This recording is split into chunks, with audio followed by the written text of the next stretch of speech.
देख रहे हैं पंच न्यूज एनसीआर और मैं हूं आपके साथ मानवी ठाकुर। शुरुआत करते हैं आज की खास खबरों से। अधिक अपडेट्स के लिए बने रहिए पंच न्यूज एनसीआर के साथ।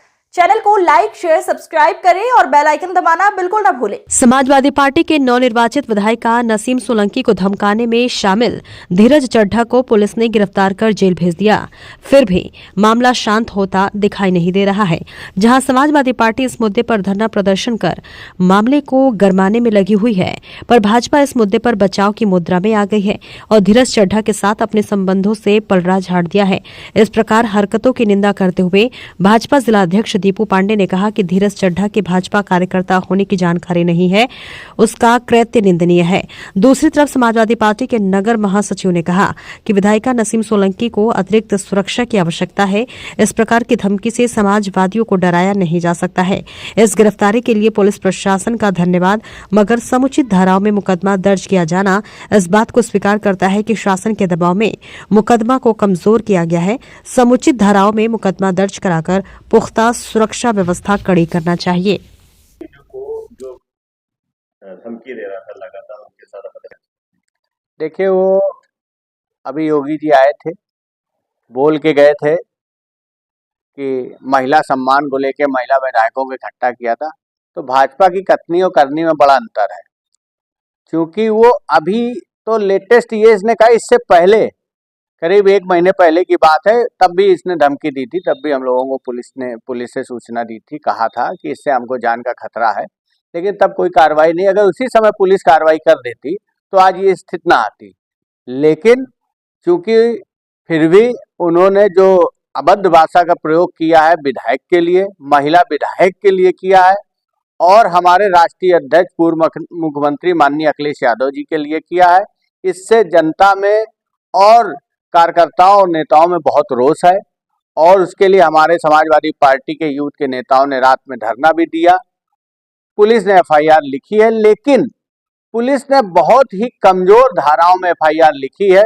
मेरी पुलिस कमिश्नर महोदय से मांग है कि ऐसे व्यक्ति को जो खुलेआम विधायकों को धमकी दे रहा है, तो आम जनता के साथ क्या नहीं कर सकता है, इसके खिलाफ सख्त कार्रवाई करें और सख्त धाराओं में मुकदमा लिख के इसके ऊपर कठोर कार्रवाई की जानी चाहिए।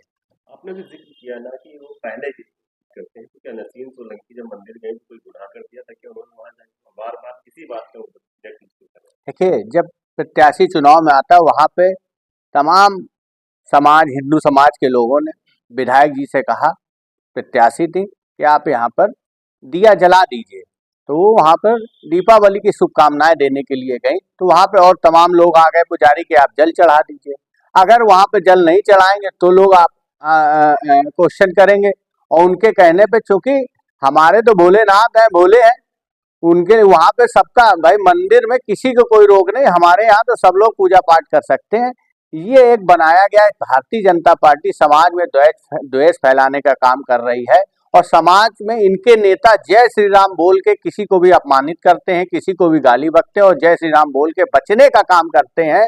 लेकिन पुलिस कमिश्नर महोदय ने रात में कार्रवाई की, इसके लिए उन्हें धन्यवाद। लेकिन सख्त कार्रवाई की जाए। ऐसे लोगों को अगर आप हल्के मुकदमों में भेजेंगे, 2 दिन बाद छूट के आएंगे, तो उनका मनोबल फिर बढ़ेगा।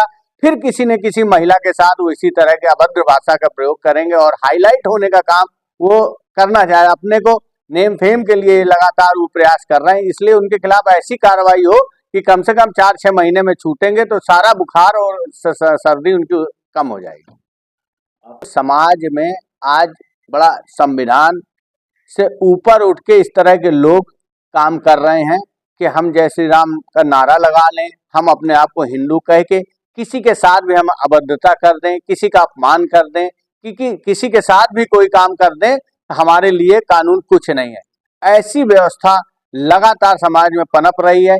इसका यही कारण है कि जो हमारे बड़े बड़े नेता मंचों से धर्म की बात लगातार कर रहे हैं और द्वेष भावना फैलाने का काम जो लगातार कर रहे हैं, इसके कारण निचले स्तर पे भी ये पनप रहा है। अगर इस तरह की अगर व्यवस्था बनी रही तो आने वाली पीढ़ियों को हम क्या देके जाएंगे? इसी तरह के नारे, तलवार, त्रिशूल, ये नहीं देना। हमें अपने आने वाली पीढ़ियों को कलम देनी है और उन्हें पढ़ा लिखा के मजबूत बनाना है, जिससे कि देश का विकास हो। धर्म के नाम पे जितने भी देश बने हैं हिंदू पूरे विश्व में, वो सब आपस में लड़ रहे हैं, आपस में मर रहे हैं। इसलिए भारत विश्व का सबसे बड़ा लोकतांत्रिक देश है। ये संविधान के अनुसार चलता है। यहाँ संविधान से बड़ा कोई नहीं है। बाबा साहब अम्बेडकर जी ने जो संविधान दिया है उसी के अनुसार ये देश चलेगा। इसके लिए समाजवादी पार्टी लगातार लड़ाई लड़ रही और लड़ती रहेगी।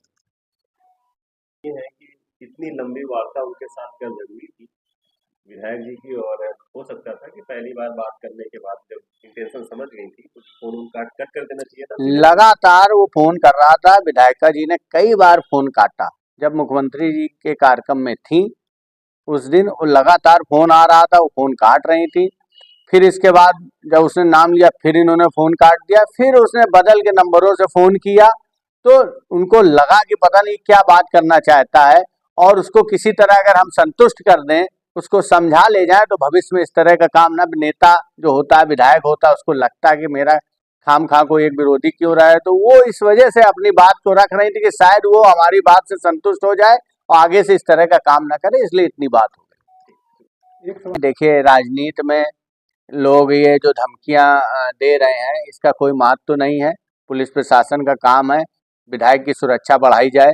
हमारे विधायक को इस समय जान माल का खतरा तो है ही है। तमाम अराजक तत्व तो इस तरह कोई भी घटना, चूंकि महिला विधायक है, उनके साथ हो सकती है, इसलिए उनके साथ सुरक्षा बढ़ाई जाए।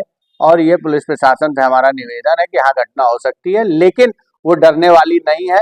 वो जनता के बीच रही है और रहेंगे। हम लोग उनके साथ लगातार खड़े हैं। समाजवादी पार्टी खड़ी है। और जो उस व्यक्ति ने राष्ट्रीय अध्यक्ष जी का अपमान किया है ये बहुत निंदनीय है। ऐसे लोगों को अगर भारतीय जनता पार्टी बढ़ावा देगी तो निश्चित रूप से समाजवादी पार्टी सड़कों पर उतरकर उसका विरोध करेगी। और अगर गंभीर धाराओं में मुकदमा नहीं लिखा गया, जो अभी बहुत हल्की फुल्की धाराओं में मुकदमा लिख के जेल भेजा गया, अगर गंभीर धाराओं में जल्दी मुकदमा नहीं लिखा गया, कार्रवाई नहीं हुई, तब भी हम लोग आंदोलन के लिए बाध्य